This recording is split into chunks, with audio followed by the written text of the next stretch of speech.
നമസ്കാരം. അപ്പോൾ നമ്മൾ ഇന്ന് സംസാരിക്കുന്നത് Next.js 15 കുറിച്ചാണ്. പുതിയ സ്റ്റേബിൾ വേർഷൻ ഇറങ്ങിയിരിക്കുകയാണ്. ഇന്ന് നമ്മൾ ഇതിന്റെ ഒഫീഷ്യൽ റിലീസ് നോട്ട്സ് വെച്ചിട്ട് കാര്യങ്ങൾ കുറച്ചുകൂടെ ആഴത്തിൽ നോക്കാൻ പോവുകയാണ്. ഇതിലെ പ്രധാനപ്പെട്ട അപ്ഡേറ്റുകൾ എന്തൊക്കെയാണ്, പിന്നെ ഒരു ഡെവലപ്പർ എന്ന നിലയിൽ ഇത് നിങ്ങളെ എങ്ങനെയാണ് ബാധിക്കാൻ പോകുന്നത്, അതൊക്കെ ലളിതമായിട്ട് മനസ്സിലാക്കുക. അതാണ് നമ്മുടെ ലക്ഷ്യം. അപ്പോൾ നമുക്ക് തുടങ്ങാം.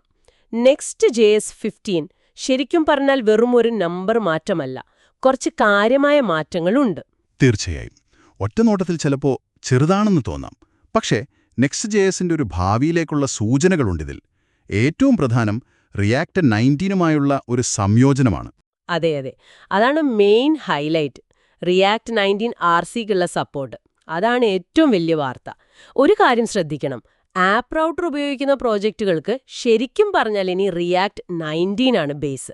പക്ഷെ പേജസ് റൗട്ടർ ആണെങ്കിൽ പേടിക്കണ്ട, അവർക്ക് റിയാക്ട് 18 തന്നെ തൽക്കാലം തുടരാം. അത് എന്താ പറയാ, അപ്ഗ്രേഡ് കുറച്ചുകൂടെ എളുപ്പാക്കുന്നുണ്ടല്ലേ? ഉറപ്പായും ആ ഒരു സ്റ്റെപ്പ് ബൈ സ്റ്റെപ്പ് അപ്രോച്ച് നല്ലതാണ്. പലർക്കും അതൊരു ആശ്വാസമാകും. പിന്നെ റിയാക്ട് ടീമുമായിട്ട് വളരെ ക്ലോസ് ആയിട്ടാണ് ഇവർ ഈ മാറ്റങ്ങൾ കൊണ്ടുവന്നത്. അത് പറയേണ്ട കാര്യമാണ്. ഇതിന്റെ കൂടെ കോഡ് സിമ്പിളാക്കാനും പെർഫോമൻസ് കൂട്ടാനും ഒരു എക്സ്പെരിമെന്റൽ റിയാക്ട് കമ്പൈലർ സപ്പോർട്ടുമുണ്ട്. പിന്നെ ഹൈഡ്രേഷൻ എറർ മെസ്സേജുകൾ കുറച്ചുകൂടെ ക്ലിയർ ആയിട്ടുണ്ട്. അത് ഡീബഗിങ്ങിന് നല്ലതാണ്. ആ ഹൈഡ്രേഷൻ എററുകൾ അത് ചിലപ്പോൾ തലവേദനയാണ്. ഇനിയിപ്പോൾ ബ്രേക്കിംഗ് മാറ്റങ്ങൾ, അതിലേക്കൊന്ന് വരാം. ഉദാഹരണത്തിന് കുക്കീസ്, ഹെഡേഴ്സ് പോലുള്ള ചില APIകൾ അതിപ്പോൾ അസിൻക്രോണസ് ആണ്. അതായത് ആ ഫംഗ്ഷൻ വിളിക്കുമ്പോൾ കോഡിൽ അവെയിറ്റ് കൊടുക്കണം. ഇത് നിലവിലുള്ള കോഡിൽ ചില മാറ്റങ്ങൾ വരുത്തുമല്ലോ, അല്ലേ? അതെ, കോഡിൽ മാറ്റം വേണ്ടിവരും. പക്ഷെ ഇവിടെ ഒരു കാര്യമുണ്ട്. ഈ മാറ്റം ശരിക്കും ഭാവിയിലെ പെർഫോമൻസ് ഒപ്റ്റിമൈസേഷനുകൾക്ക് വേണ്ടിയുള്ളൊരു തയ്യാറെടുപ്പാണ്. ഇത് എളുപ്പമാക്കാൻ നെക്സ്റ്റ്കോഡ് മോഡ് എന്നൊരു ടൂളും അവർ തരുന്നുണ്ട്. അത് കൊള്ളാം.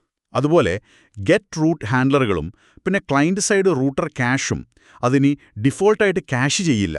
ഇതൊരു പ്രധാന മാറ്റമാണ്. വേണമെങ്കിൽ പഴയ രീതിയിലേക്ക് മാറാൻ ഓപ്ഷനുണ്ട്. എന്നാലും ഈ ഡിഫോൾട്ട് ബിഹേവിയർ ചിലപ്പോൾ ഡെവലപ്പർമാർക്കൊരു കൺഫ്യൂഷൻ ഉണ്ടാക്കിയേക്കാം തുടക്കത്തിൽ. ഓക്കെ, ആ ക്യാഷിംഗ് മാറ്റം ശ്രദ്ധിക്കണം. ഡെവലപ്പർ എക്സ്പീരിയൻസിന്റെ കാര്യം പറഞ്ഞല്ലോ, അത് മെച്ചപ്പെടുത്താൻ അവർ നല്ലോണം നോക്കിയിട്ടുണ്ടെന്ന് തോന്നുന്നു. ഈ നെക്സ്റ്റ്കോഡ് മോഡ് ടൂൾ അത് ഈ അപ്ഗ്രേഡ് എളുപ്പമാക്കുമല്ലോ, അല്ലേ? ഡിപ്പെൻഡൻസി അപ്ഡേറ്റ് ചെയ്യാനും കോഡ് മാറ്റങ്ങൾ ഓട്ടോമേറ്റ് ചെയ്യാനും ഒക്കെ. അതെ, അത് വലിയൊരു ഹെൽപ്പാണ്. അതോടൊപ്പം നെക്സ്റ്റ് ഡെവ് ടെർബോ, അത് കുറേ നാളായി എക്സ്പെരിമെന്റിലാണ്.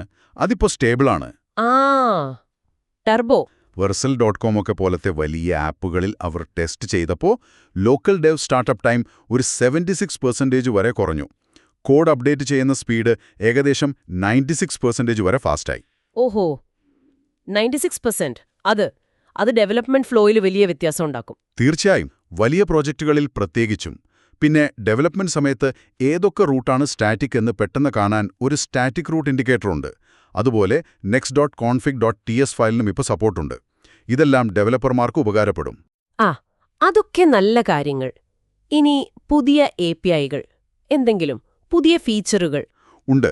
അൺസ്റ്റേബിൾ ആഫ്റ്റർ എന്നൊരു എക്സ്പെരിമെന്റൽ API വന്നിട്ടുണ്ട്. അതായത് പേജ് റെൻഡറായി യൂസർക്ക് കിട്ടിയ ശേഷം മാത്രം ചെയ്യേണ്ട കാര്യങ്ങൾ. ഉദാഹരണത്തിന് അനാലിറ്റിക്സ് അയയ്ക്കുക, ലോഗ് ചെയ്യുക, അങ്ങനത്തെ കാര്യങ്ങൾ. അത് ഷെഡ്യൂൾ ചെയ്യാൻ ഈ API ഉപയോഗിക്കാം. അപ്പോൾ മെയിൻ റെസ്പോൺസ് ടൈമിനെ അത് ബാധിക്കില്ല. അത് കൊള്ളാം. യൂസർ എക്സ്പീരിയൻസ് ബാധിക്കാതെ ബാക്ക്ഗ്രൗണ്ടിൽ പണിയെടുപ്പിക്കാം. അതെ.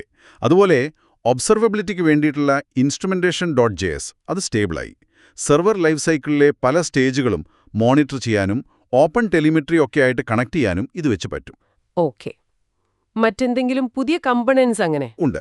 സാധാരണ HTML ഫോം ഉപയോഗിക്കുമ്പോഴും Next.jsന്റെ ക്ലയന്റ് സൈഡ് നാവിഗേഷനും പ്രീഫെച്ചിങ്ങും കിട്ടാൻ ഒരു പുതിയ ഫോം എന്ന റിയാക്ട് കമ്പോണന്റ് വന്നിട്ടുണ്ട്. ഇത് ഫോം സബ്മിറ്റ് ചെയ്യുമ്പോൾ പേജ് റീലോഡ് ഇല്ലാതെ ഒരു SPA പോലെ തോന്നിപ്പിക്കും. അത് നല്ലൊരു കൂട്ടിച്ചേർക്കലാണ്. Form handling എളുപ്പമാക്കും. ഇനി സുരക്ഷ, ബണ്ടിലിംഗ് ഈ ഏരിയയിലോ? സെർവർ ആക്ഷനുകളുടെ സെക്യൂരിറ്റി കൂട്ടിയിട്ടുണ്ട്. ഒരു പേജിൽ ഉപയോഗിക്കാത്ത സെർവർ ആക്ഷൻസ് ഉണ്ടെങ്കിൽ അത് ബിൽഡ് ടൈമിൽ തന്നെ കോഡിൽ നിന്ന് ഒഴിവാക്കും. ബണ്ടിൽ സൈസ് കുറയും.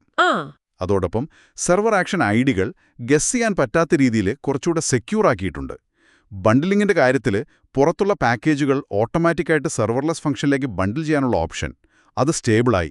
ആപ്പ് റൗട്ടറിൽ ഇത് ഡിഫോൾട്ടാണ്.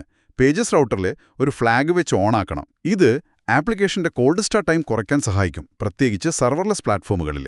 ഓക്കെ, അപ്പം നമുക്കിതൊന്ന് ചുരുക്കി പറഞ്ഞാൽ Next.js 15 പ്രധാനമായും സ്റ്റെബിലിറ്റി, പിന്നെ React 19മായുള്ള യോജിപ്പ്, ഡെവലപ്പർ എക്സ്പീരിയൻസ് DX, പിന്നെ പെർഫോമൻസ്, ഇതിലൊക്കെയാണ് ഫോക്കസ് അല്ലേ? അതെ, കറക്റ്റാണ്. ഈ മാറ്റങ്ങൾക്കെല്ലാം പിന്നിൽ ഒരു വലിയൊരു ലക്ഷ്യം കാണാം. കുറച്ചുകൂടെ വലിയൊരു ചിത്രം നോക്കുവാണെങ്കിൽ ഈ മാറ്റങ്ങളെല്ലാം, പ്രത്യേകിച്ച് ഈ കാഷിങ്ങിലും API-കളിലുമൊക്കെ വന്ന മാറ്റങ്ങൾ, അത് ഭാവിയിൽ വരാൻ പോകുന്ന പാർഷ്യൽ പ്രീ റെൻഡറിംഗ്, അതായത് PPR പോലുള്ള ഫീച്ചറുകൾക്ക് വേണ്ടിയുള്ള ഒരു അടിസ്ഥാനമിടലാണ്. ഓ, PPR.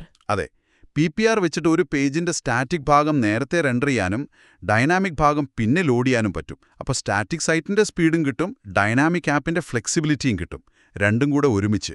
അപ്പൊ ശരിക്കും ഇതൊരു ചവിട്ടുപടിയാണ് ഭാവിയിലേക്ക്. ഇനിയിപ്പോൾ നിങ്ങളെ കേട്ടോണ്ടിരിക്കുന്നവർക്ക് വേണ്ടി ഒരു അവസാന ചിന്ത.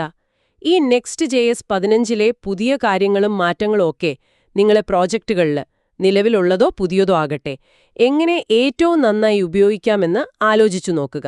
അതോടൊപ്പം ഈ റിയാക്ട് കമ്പൈലർ പോലുള്ള എക്സ്പെരിമെന്റൽ ഫീച്ചറുകളും ഒന്ന് ശ്രദ്ധിക്കുന്നത് നല്ലതാണ്. അവയൊക്കെ സ്റ്റേബിൾ ആകുമ്പോൾ ചിലപ്പോൾ നമ്മുടെ റിയാക്ട് കോഡ് എഴുതുന്ന രീതി തന്നെ മാറിയേക്കാം. അതിന്റെ സാധ്യതകളെക്കുറിച്ച് ചിന്തിക്കുന്നത് എപ്പോഴും നല്ലതാണ്. എന്തൊക്കെ വരാനിരിക്കുന്നുവെന്ന് നോക്കാം.